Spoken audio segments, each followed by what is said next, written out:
house and stuff, so we had to take a little break. But she's coming back when the season starts again. We're gonna do that again. What's is that? Was it Golf Gals? What's the name of that? Golf gossip. Golf Gossip. Yeah. And then our tagline is because we're the real wives of golf professionals. That is true. you most definitely are. Yeah. Yeah. And then just once you get set, just pull it as close as you can stand it.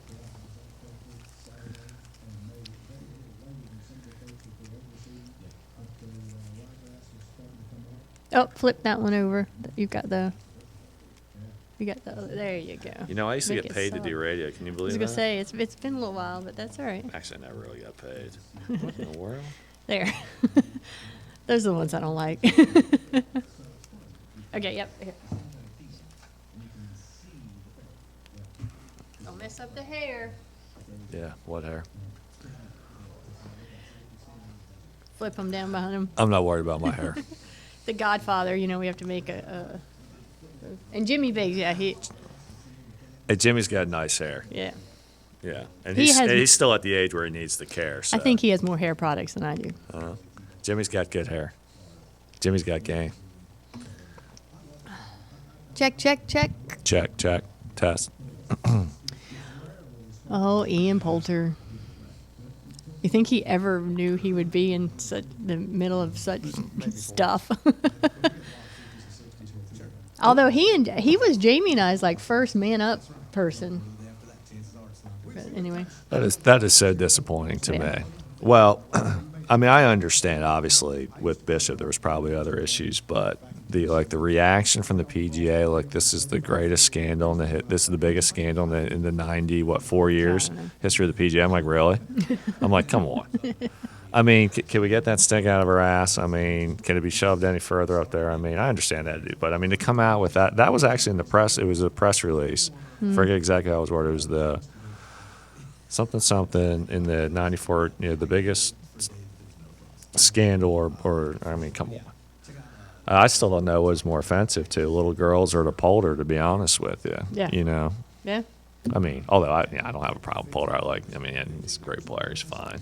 But he likes to mix it up. Well, yeah, I tell you what got him on our radar was the tweet he put out that looked like he was having his legs waxed when he was really getting fit for orthotics.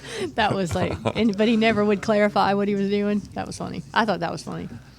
He's just got a different sense of humor. I know. Well, the thing that kind of annoys me is his reaction was that how disappointed he was in the comment. He could have just played along with it, and it probably would have been fine. But his reaction was, "Oh, it's a disappointing comment or Right. tweet." Yeah, it's like, come on, dude, really.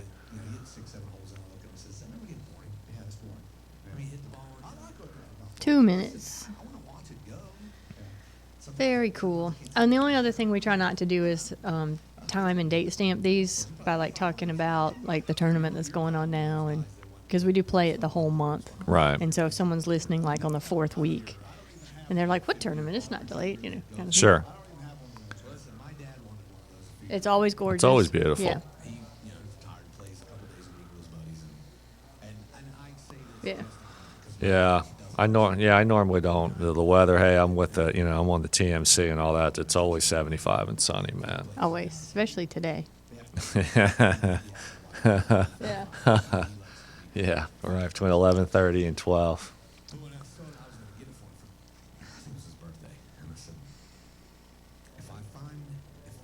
Mm-hmm.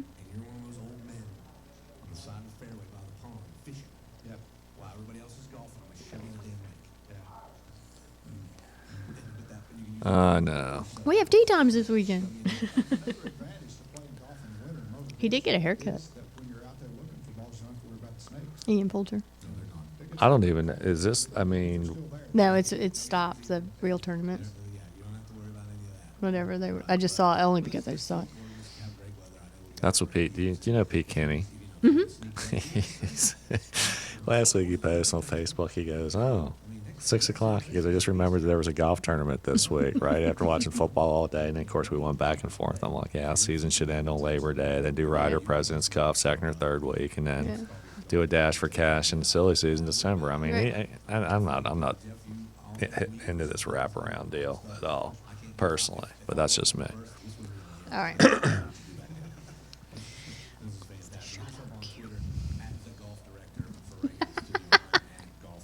You know we don't listen to you anyway. Has been brought to you by the Zeus Network. You hear Brian Steffen? TheGolfDirector.com and SportsMonger.com. We'll catch you next week. We're going to talk about a new tool that's out that's being proposed by the USGA to be used to help monitor slow play. We'll tease it for you next week. Keep it short, guys. Everyone, have a great day.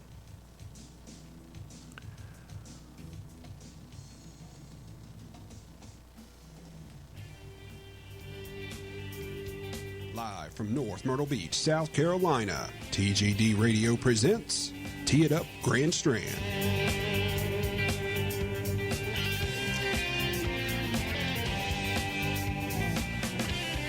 Well, hello, everyone, and welcome to this edition of Tee It Up Grand Strand. I'm your host, Jan Coughlin. I am here along the Grand Strand, and with me in studio today, the first time on this show, not the first time in the studio, Mr. Bob Sagani. How are you? I'm great, Shan. How are you? It's great to be here. Well, good. So Bob is from Caledonia and True Blue golf clubs down on the south end of town, but two of the most not only publicized but awarded golf courses around here. Your job's not so bad. It's an easy job, to be honest with you. We spend a lot of time with it. I've been with both those properties for a long time, and it's easy to represent really two great designs that are always in great condition, and couldn't be more proud to do it. Well, good. So we're excited that this is going to be the first of a monthly series that's going to keep everyone updated on the ins and outs and what's going on at Caledonia and True Blue. And they share the same website. I'm going to give that out to everyone. It's fishclub.com. Well, we like to make it, that's right. We like to make it easy for everyone not to find us. No. I know, but it is because it's Caledonia Golf and Fish Club. So is there a fish club out there? There is actually a fish club down here, and I'll give you a very brief history. When our ownership group, Ponderosa Inc., bought that property in 1971, they were and still are avid hunters and fishermen and not really golfers.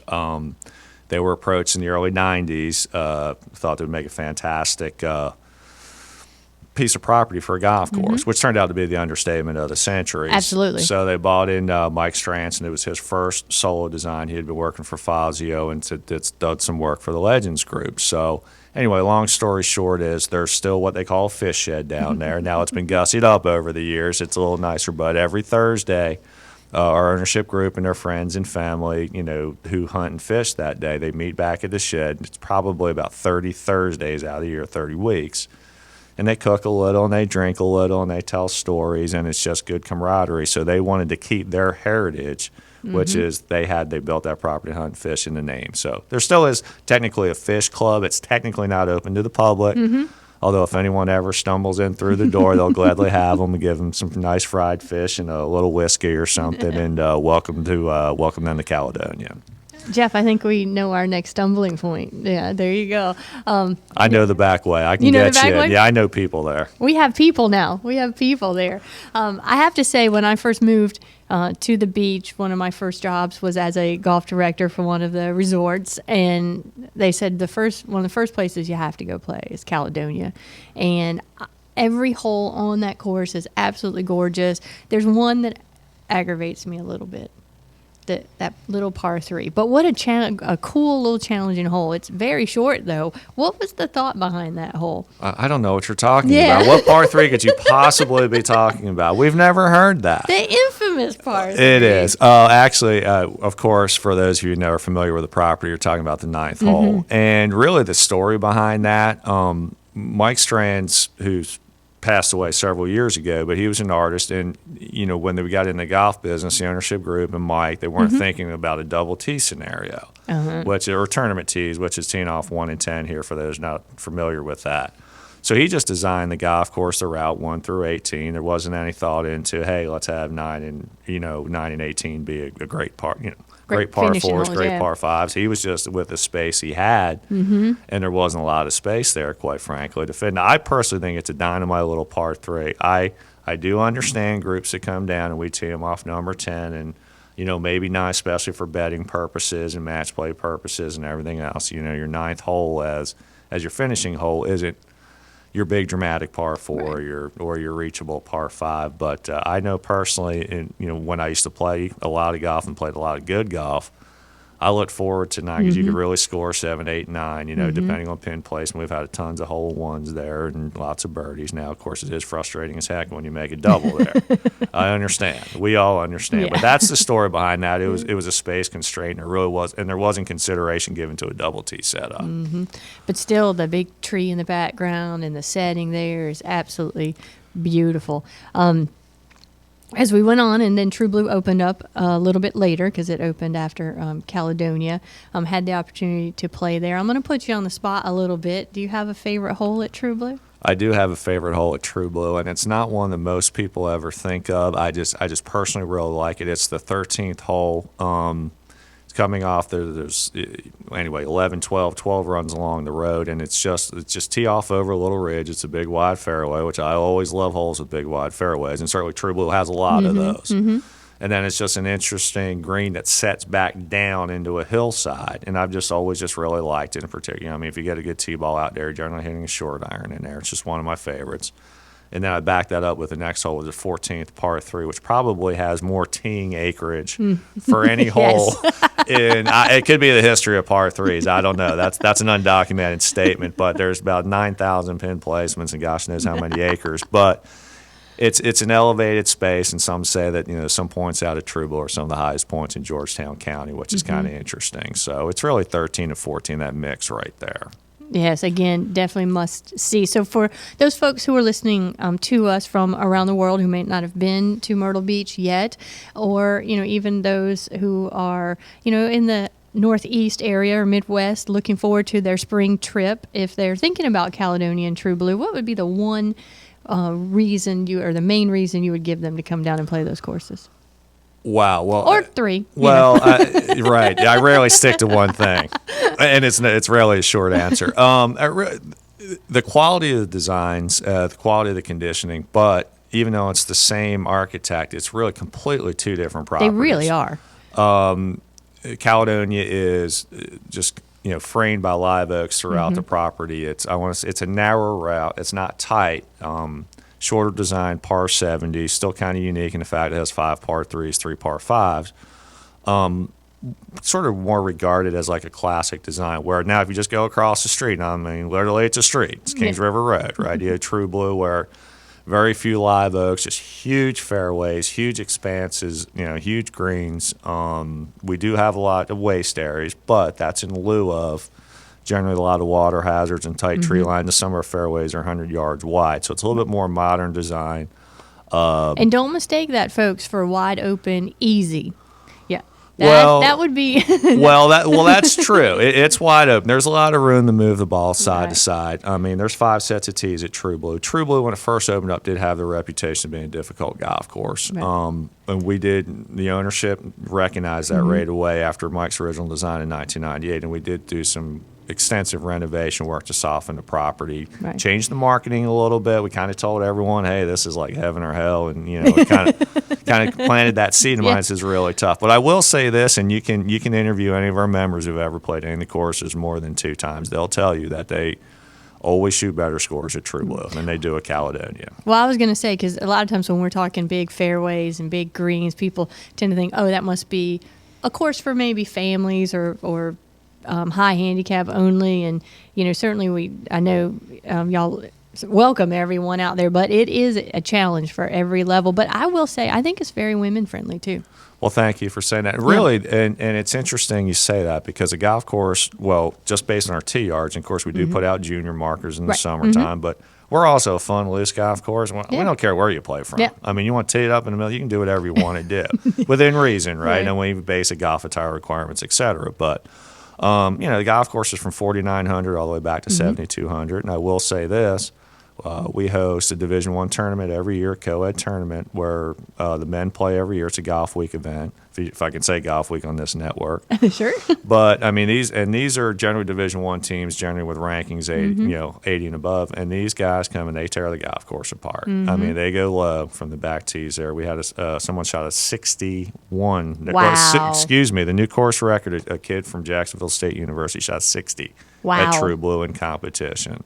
And like I said, we get a lot of junior golfers. We've got a group of aspiring juniors coming from Ontario in March. We've got 30 of them. So we play a lot of junior play, and it's a family-friendly golf course. But to your point, there's all the challenge you want. Yes, So, absolutely. yeah.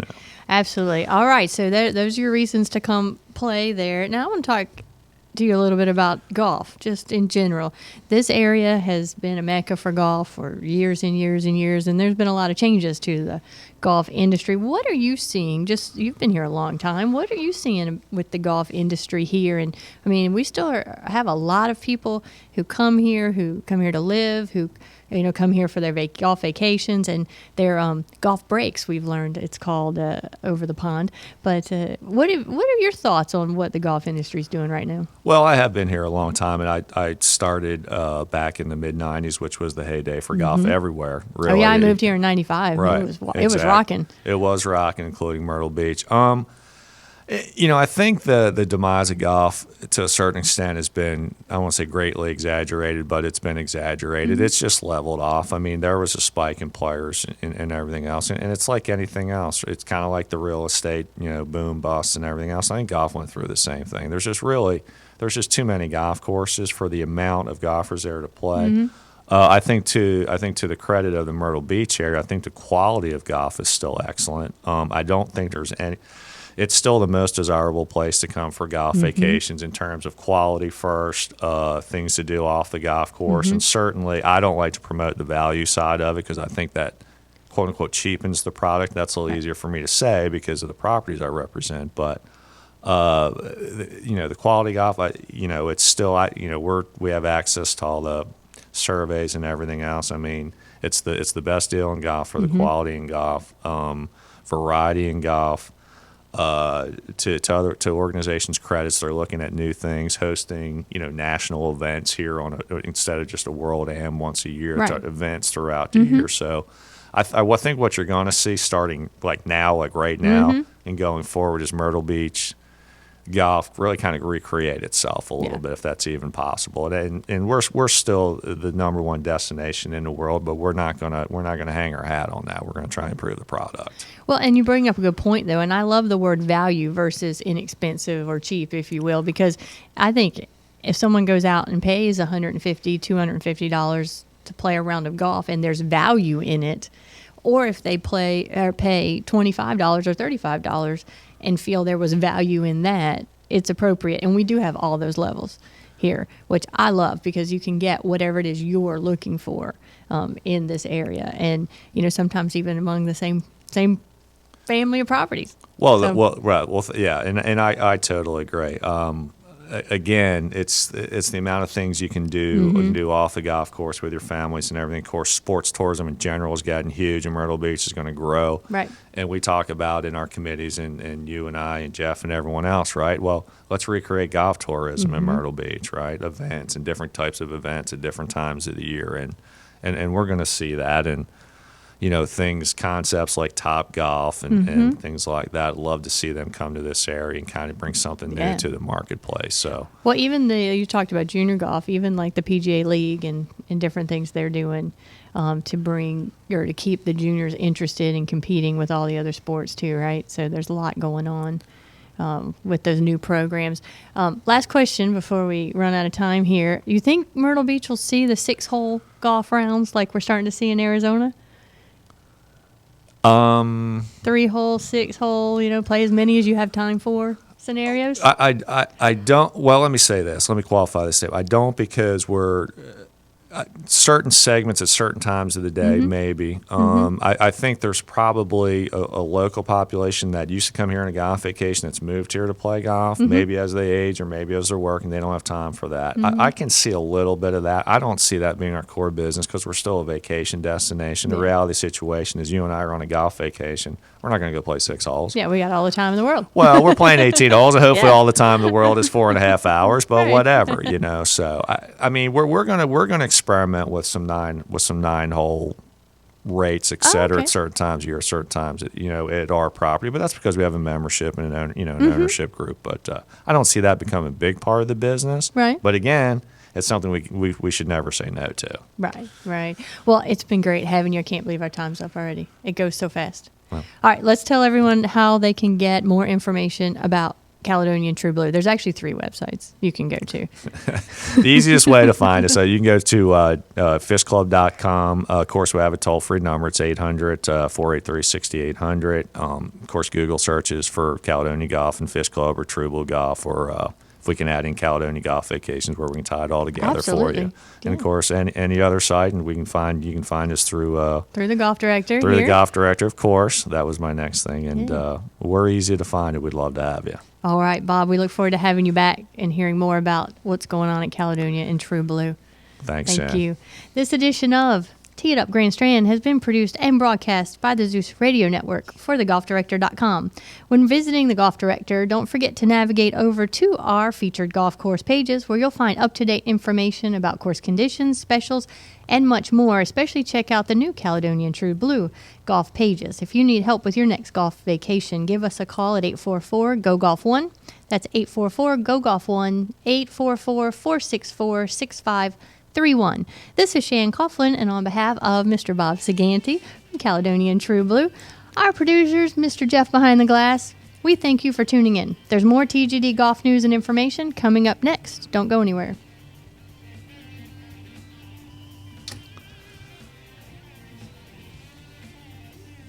We're good. I forgot the year vacation side of it. I'm sorry about that. We'll do. No. You can bring up this. Look, this is your thing. We're the our